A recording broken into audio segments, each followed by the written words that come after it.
नमस्कार मंडळी, मी डॉक्टर अमित काशीद, अष्टांग आयुर्वेद हॉस्पिटलच्या फिशर मुक्त जीवन या विशेष सिरीजच्या दुसऱ्या भागामध्ये आपल्या सर्वांचे सहर्ष स्वागत आहे. मागील पहिल्या भागात आपण पाहिले की फिशर म्हणजे नक्की काय, गुदद्वाराच्या नाजूक त्वचेला पडलेली उभी चीर किंवा जखम म्हणजे फिशर. हे आपण अगदी साध्या सोप्या भाषेत समजून घेतलं. पण जर तुम्ही तो पहिला भाग पाहिला नसेल तर खाली दिलेल्या लिंक वरती क्लिक करून तो नक्की पाहून घ्या. आजचा या दुसरा भाग अत्यंत महत्वाचा आहे, कारण आज आपण बोलणार आहोत फिशरच्या लक्षणांबद्दल आणि या आजारामुळे रुग्णांची होणारी तगमग, त्याची अस्वस्थता याबद्दल. अनेकदा रुग्ण गुदमार्गातील त्रासाला सामान्य समजून दुर्लक्ष करतात. पण फिशरची लक्षणे इतकी तीव्र असतात की रुग्णाचे वैयक्तिक, कौटुंबिक आणि व्यावसायिक जीवन पूर्णपणे कोलमडून जाते.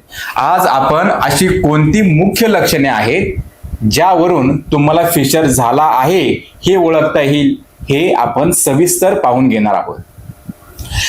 फिशर बहुतेक वेळा 6 o'clock किंवा 12 o'clock म्हणजे घड्याळाबरोबर जर कम्पेअर केलं तर 12चा आकडा आणि 6चा आकडा या ठिकाणी आपल्याला सामान्यतः आढळतो. याचे कारण म्हणजे विश्रांतीच्या अवस्थेत गुदमार्ग पूर्ण प्रकारे गोलाकार उघडत नाही. त्याच्या बाजूच्या भिंती एकमेकांना लागलेल्या असल्यामुळे समोरून आणि मागे एक लांबट अरुंद जागा, ज्याला आपण अँटेरो पोस्टेरियर स्लिट म्हणतो, ती तयार झाल्यासारखी रचना होते. तर त्यामुळे समोरील आणि मागील भागावर ताण व दुखापत होण्याची शक्यता सर्वाधिक जास्त असते आणि कठीण मल जाताना याच ठिकाणी चीर पडून फिशर तयार होतो. सुरुवातीला हा फिशर गुदमार्गाच्या म्हणजे ॲनोडर्मला झालेला एक साधा सरळ तडा किंवा एक जखम असते. ही अवस्था ॲक्यूट फिशर म्हणून ओळखली जाते आणि योग्य आहार, औषधे आणि उपचारांनी अनेकदा पूर्ण प्रकारे बरी होऊ शकते. परंतु बद्धकोष्ठता कायम राहिल्यास आणि कठीण मल वारंवार जर काही निर्माण होत राहिल्यास ही छोटी चीर हळूहळू खोल व्रणात म्हणजे अल्सर मध्ये बदलते. त्यामुळे त्या व्रणाच्या कडा कडक आणि अतिशय जाड अशा निर्माण होतात. काळानुसार फिशरच्या बाहेरील टोकाला त्वचेला एक लहान लोंबकळणारा भाग तयार होतो, ज्याला सेंटिनल टॅग किंवा सेंटिनल पाईल्स असे म्हणतात. तो जणू काय त्या जखमेवरती पहारा देतच उभा असल्यासारखा दिसतो, म्हणून त्याला सेंटिनल म्हणजे पहारेकरी म्हणून त्याला म्हटलं आहे. तो जरी पहारेकरी असेल तरी तो त्रास वाढवत असतो, ही गोष्ट ध्यानात घ्या. हा टॅग जखमेतील स्रावाचा मार्ग अडवतो, मलमार्ग अडवतो आणि त्यामुळे फिशर सहज बरा होत नाही. त्याच वेळी गुदमार्गाचा फिशरचा जो आतील जो भाग आहे त्याचं टोक सुद्धा हे खूप कडक आणि मांसल भाग त्या ठिकाणी तयार होतं, ज्याला आपण ॲनल पॅपिला असं म्हणतो. त्यामुळे जुन्या फिशरमध्ये म्हणजे जे क्रॉनिक फिशर आहे त्याच्यामध्ये प्रामुख्याने ही 3 लक्षणे दिसतात. काय? एक म्हणजे जखम, त्या ठिकाणी अल्सर दिसतो, बाहेरील बाजूला लोंबकळणारे चामखीळ, त्याला आपण सेंटिनल टॅग म्हणतो, आणि त्याच्या आतील बाजूला हायपरट्रॉपिड ॲनल पॅपिला हा दिसतो. जर हा आजार दीर्घकाळ दुर्लक्षित राहील तर जखमेच्या आसपास संसर्ग होण्याचा म्हणजे त्या ठिकाणी पूयुक्त फोड निर्माण होण्याचे चान्सेस वाढतात, ज्याला आपण अप्सिस म्हणतो. हा फोड जर काय फुटला तर त्याच्यातून पू व्हावं लागतो आणि पुढे याचंच रूपांतर भगंदर म्हणजे फिस्चुला इन ॲनो यामध्ये निर्माण होऊ शकतं. विशेषतः मागील बाजूस होणाऱ्या लो ॲन्युअल फिस्चुलाचं हे एक महत्वाचं कारण असं मानलं जातं. फिशरमध्ये अशी नक्की कुठली लक्षणे दिसतात? फिशरचे सर्वात मुख्य लक्षण म्हणजे शौचाच्या वेळी आणि शौच झाल्यानंतर अत्यंत तीव्र आणि असह्य अशी वेदना आणि आग. मित्रांनो, फिशरची वेदना ही सामान्य वेदना नसते. आमच्याकडे येणारे रुग्ण सांगतात, डॉक्टर टॉयलेटला जाताना असं वाटतं की गुदमार्गात कोणीतरी काचेचे तुकडे भरले आहेत किंवा कोणीतरी असं धारधार कात्रीने कातरतंय. इतकी भयंकर वेदना फिशरमध्ये असते. ही वेदना काही मिनिटांपासून तर अगदी काही तासांपर्यंत सुद्धा टिकू शकते. काही वेळा रुग्णाला शौचानंतर अंथरुणावर विश्रांती सुद्धा घ्यावी लागते, इतकी तीव्र वेदना ही असू शकते. या वेदनेचं एक विशिष्ट असं स्वरूप असते. मल प्रवृत्तीच्या दरम्यान होणारी वेदना, म्हणजे कडक मळाचा खडा जेव्हा त्याच जखमेतून बाहेर येत असतो, गुदमार्गातून बाहेर येत असतो, त्यावेळी तो त्याला घासून बाहेर येतो आणि त्याच वेळी तीव्र सुरीने कापल्यासारखी वेदना निर्माण होते. दुसरं म्हणजे टॉयलेट झाल्यानंतर आग म्हणजे बर्निंग सेन्सेशन खूप होतं. शौच करून आल्यानंतर ही वेदना थांबत नाही, तिथल्या स्नायूंचं आकुंचन म्हणजे ते स्पाझम मध्ये जातात. शौच झाल्यानंतर पुढील जवळजवळ 2 तास 4 तास आणि काहींना तर अगदी संध्याकाळपर्यंत तिथे आग, जळजळ किंवा ठणका जाणवत असतो. आणि ही वेदना म्हणजे कापल्यासारखी असते, काहीतरी फाडल्यासारखी असते, चिरल्यासारखी किंवा अतिशय जळजळ करणारी स्वरूपात ही आग आणि वेदना असते. यामुळे रुग्ण अगदी व्यवस्थित बसू शकत नाही, त्याला चालताना त्रास होतो आणि त्याचे कशातही लक्ष लागत नाही. फिशर हा गुदमार्गातील अत्यंत संवेदनशील स्क्वॅमस एपिथेलियम या भागात होत असल्यामुळे रुग्णाला शौचाच्या वेळी होणाऱ्या तीव्र वेदनेची भीती वाटू लागते. कधी कधी ही वेदना इतकी तीव्र असते की त्या वेदनेबरोबर गुदप्रदेशी, बेंबीच्या ठिकाणी, शेषणाच्या ठिकाणी, मूत्राशयाच्या ठिकाणी ही सुद्धा ह्या वेदना जाणवायला लागतात. माकड हाडाच्या ठिकाणी सुद्धा ह्या वेदना जाणवतात. कुणीतरी काहीतरी टोचतंय अशी सारखी जाणीव होते. बेंबीच्या खाली वेदना होतात आणि त्यामुळे ह्या सर्व लक्षणांमुळे पोटातला वात अडतो, भूक मंदावते, पोटफुगी झाल्यासारखे वाटते. वेदनेमुळे रुग्ण आहार कमी करतो, तसेच तो शौचाला जाण्याची इच्छा असूनही ती जाणीवपूर्वक दाबून ठेवतो. परिणामी बद्धकोष्ठता आणखीन वाढते, जे पुन्हा फिशर वाढवण्याचं काम करतात. लक्षात घेण्यासारखी गोष्ट अशी की बहुतेक रुग्णांमध्ये फिशरचा पहिला झटका म्हणजे सुरुवात हा कठीण आणि कोरडा मल बाहेर पडताना याच्यामुळे होते. म्हणजे कॉन्स्टिपेटेड स्टूलमुळेच फिशरची सुरुवात होते. परंतु त्यानंतर मात्र अनेक वेळा बद्धकोष्ठता ही फिशरचं एक कारण नसून त्यानंतर निर्माण झालेली एक मोठी समस्या बनते. दुसरं महत्वाचं लक्षण म्हणजे शौचाच्या वेळी रक्त पडणे. पण जसे मी पहिल्या भागामध्ये सांगितले, फिशर मधील रक्तस्राव हा मूळव्याधापेक्षा पूर्ण प्रकारे वेगळा असतो. मूळव्याधामध्ये रक्ताच्या पिचकाऱ्या उडतात, कधी कधी थेंब थेंब रक्त पडतं. पण फिशरमध्ये जखम ही त्वचेवरती असते, त्यामुळे मळ कडक झाल्यामुळे तो त्या जखमेला घासून निघतो. तेव्हा रक्ताची एक बारीक लाल अशी रेषा मलाच्या वरती बाजूला चिटकून येते. कधी कधी हे रक्त असं फेसाळलेलं रक्त जाणवतं. किंवा जेव्हा रुग्ण टॉयलेटचा पेपर ज्यावेळेस वापरतात तेव्हा त्या पेपरला थोडेसे रक्त लागलेले दिसते. यामध्ये रक्त जास्त प्रमाणात पडत नाही, पण वेदनेची तीव्रता मात्र ही अतिशय प्रचंड असते. परंतु जुनाट फिशरमध्ये साधारणपणे मलावर फक्त रक्ताची एक हलकी रेषा किंवा एक छोटा डाग एवढाच फक्त दिसतो. आता बोलूया रुग्णांच्या मानसिक तगमगीबद्दल, ज्याला वैद्यकीय भाषेमध्ये आम्ही भीतीचे दुष्टचक्र असे म्हणतो. जेव्हा रुग्णाला माहिती असते की सकाळी टॉयलेटला गेल्यानंतर अतोनात वेदना होणार आहे, तेव्हा त्याच्या मनात शौचाला जाण्याबद्दल एक तीव्र अशी भीती निर्माण होते. या भीतीपोटी रुग्ण काय करतो, तो सकाळी शौचाचा वेग आल्यावरही तो दाबून ठेवतो. टॉयलेटला जाणे पुढे ढकलतो आणि जेवण कमी करतो, जेणेकरून टॉयलेटला जावेच लागणार नाही. पण यामुळे काय होते माहितीये, मलाशयातच जास्त वेळ तसाच तिथे थांबून राहिल्यामुळे तेथेच त्याच्यातील जे पाणी आहे ते शरीर शोषून घेते. परिणामी मल दुसऱ्या दिवशी आणखीन जास्तीत जास्त कडक आणि मोठा होतो. आणि जेव्हा रुग्ण शेवटी न राहून टॉयलेटला जातो ना, तेव्हा तो कडक खडा त्या फिशरच्या जखमेला आणखीन जास्त फाडतो.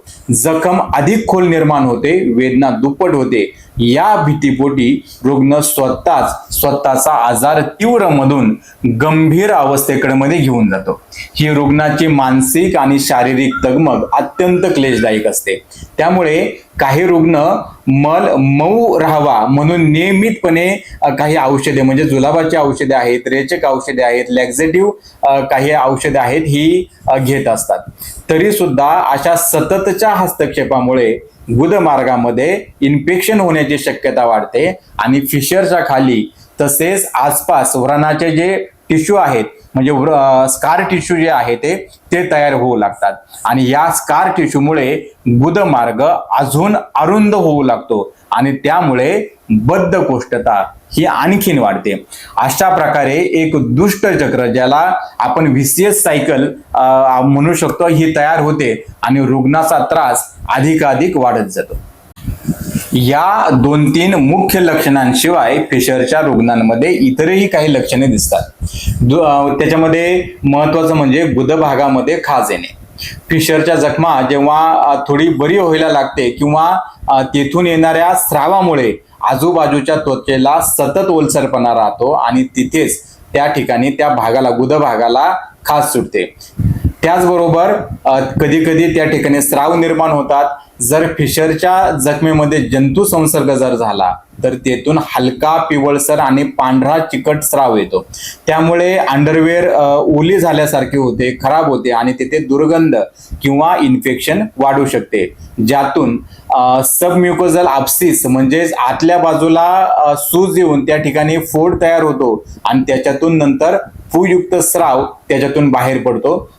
याचंच रूपांतर नंतर फिस्चुलामध्ये होतं. त्याचबरोबर जो सेंटिनल टॅग आहे म्हणजे बाहेर वाढलेली जी चामखीळ आहे, जसे मी यापूर्वीच आपल्याला सांगितले, तर जखम जुनी झाली की तिथे बाहेर एक छोटी फुडी किंवा चामखीर तयार होते, मांसल भाग हाताला लागतो. त्यामुळे रुग्णाला असं वाटतं की मल कडक झाल्यामुळे मूळव्याध बाहेर आलेला आहे, पण ही फिशर जुनी झाल्याची धोक्याची घंटा असते, म्हणून तो चामखीळ तयार झालेली असते. यामध्ये काही रिफ्लेक्स सिम्पटम सुद्धा जाणवतात. तीव्र फिशरमध्ये अनेक वेळा लघवी करताना त्रास होतो किंवा महिलांमध्ये सुद्धा मासिक पाळीच्या दरम्यान अत्यंत तीव्र वेदना होताना आढळून येतात. कधी कधी वेदना इतक्या तीव्र असते की लघवी अडून राहण्याची वेळ येते किंवा लघवी होतच नाही. आपण याला रिटेन्शन ऑफ द युरिन म्हणतो. याशिवाय सततच्या वेदनांमुळे रुग्णांमध्ये चिडचिड, अस्वस्थता आणि राग यासारखी सामान्य मानसिक लक्षणेही दिसू लागतात. आपण जर हा पेशंट जर तपासायला घेतला तर या आजारामध्ये गुदमार्ग हा अतिशय घट्ट बंद झाल्यासारखा आणि आत ओढल्यासारखा दिसतो आणि जवळजवळ ह्या रोगाचे हे वैशिष्ट्यपूर्ण लक्षण आपण मानले तरी ते चालेल. गुदद्वारा भोवतीच्या त्वचेला हलकासा ताण जर दिला तर फिशरच्या कडा आहेत त्या बाहेरच्या बाजूला उलटतात आणि त्यामुळे फिशरची जी जखम आहे ती स्पष्ट प्रकारे आपल्याला पाहता येते. तपासणी दरम्यान आपल्याला याच्यामध्ये काय काय दिसतं तर याच्यामध्ये आपल्याला सेंटिनल टॅग दिसू शकतो, फिशरचे चीर किंवा जखम आहे किंवा ज्याला आपण फिशर बेड म्हणतो तो आपल्याला यामध्ये परीक्षणामध्ये दिसतो. तसेच कधी कधी त्याच्यामुळे जर का फोड निर्माण झालेला असेल तर आपल्याला ॲनल अब्सेस असेल किंवा लो ॲनल फिस्चुला म्हणजे फिशरमुळे तयार झालेला भगंदर हा सुद्धा आपल्याला अशा अवस्थेमध्ये परीक्षणामध्ये दिसू शकतो. फिशरमध्ये वेदना अत्यंत तीव्र असल्यामुळे अनेक वेळा बोटाद्वारे तपासणी करताना ॲक्यूट फिशर म्हणजे नुकतीच जखम झालेली आहे तर ती बोटाला लागत नाही, परंतु जुनाट म्हणजे क्रॉनिक फिशरमध्ये उभ्या दिशेने जो फिशर तयार झालेला आहे तो अतिशय खोलगट तयार झालेला असतो. त्या ठिकाणी त्वचा वाढलेली असते आणि तो आपल्याला तपासणीमध्ये लगेचच्या लगेच समजू शकतो. या तपासणीचा उपचारात्मक देखील फायदा होऊ शकतो, कारण तपासणी दरम्यान गुदमार्ग हे त्याचे सौम्य प्रसारण किंवा त्याचे डायलेशन होते आणि त्यामुळे मल बाहेर यायला सुद्धा सोपे जाते.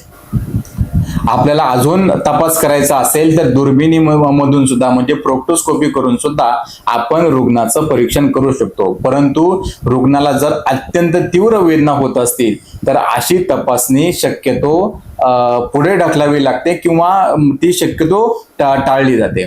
तर मित्रांनो, आज आपण फिशरच्या सर्व लक्षणांचा अत्यंत सखोल असं विश्लेषण केलं.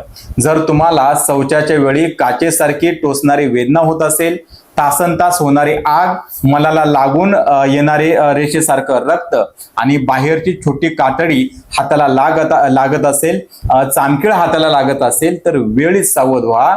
हा फिशर आजार असू शकतो। या लक्षणांकडे दुर्लक्ष करून स्वतःच्या मनाने मलम लावत बसू नका, कारण त्यामुळे तात्पुरती वेदना कमी जरी झाली तरी आतली जखम ही तशीच राहते आणि आजार हा अजून बळावू शकतो। पुढच्या तिसऱ्या भागात आपण पाहणार आहोत की या फिशरचा आपल्या पचन संस्थेची गाठ लागण्याची काय संबंध आहे आणि सुरुवातीच्या टप्प्यातील फिशर घरच्या घरी योग्य आहार आणि कोणत्या सोप्या आयुर्वेदिक उपायांनी बरा होऊ शकतो।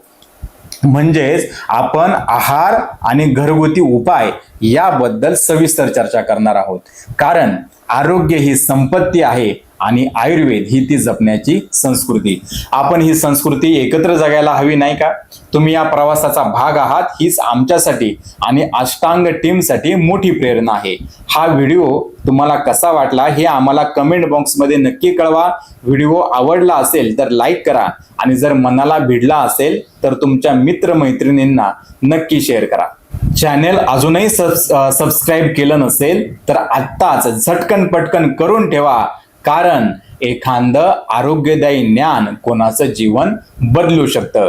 आयुर्वेदाचं खरं ज्ञान आणि आरोग्याचं खरं समाधान आपण एकत्र सहजपणे आणि मनापासून शोधत राहू। आणि हो, जर तुम्ही फिशर, मूळव्याध किंवा कोणत्याही गुदरोगाच्या उपचारासाठी तज्ञ वैद्यकीय सल्ल्यासाठी संपर्क साधू इच्छित असाल तर निसंकोचपणे खालील क्रमांकावरती कॉल करा। तुमच्या विश्वासाबद्दल मनापासून खूप खूप धन्यवाद।